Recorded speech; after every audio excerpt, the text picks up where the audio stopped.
விமான பணிப்பெண்ணிடம் பப்பு யாதவ் எம்பி ஒழுங்கீனமாக நடந்ததாக புகார் எழுந்துள்ளது.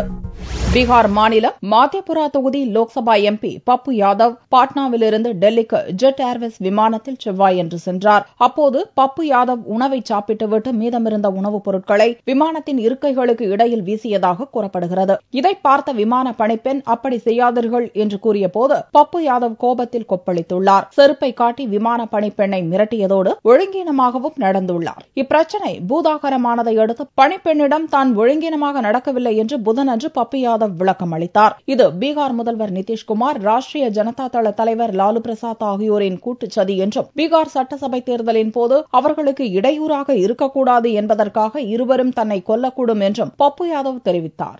लालू यादव के घर से हमेशा साजिश नीतीश कुमार सबसे पहला पोस्ट उसी के बेटे पर हुआ। ये पप्पू यादव कहां से पता चल गया पटना को? भाई पटना ने तो बताया मुझको लालू यादव के घर से, लालू यादव ने फोन किया। देखो क्या हुआ। इसका मतलब ये कंप्लीट साजिश है। ये तो मरवा भी सकते हैं ये लोग। अब मुझे डर है. சட்டவிரோத நடவடிக்கைகளில் ஈடுபட்டதற்காக ராஷ்டிரிய ஜனதா தளம் கட்சியிலிருந்து பப்பு யாதவை லாலு பிரசாத் நீக்கினார்.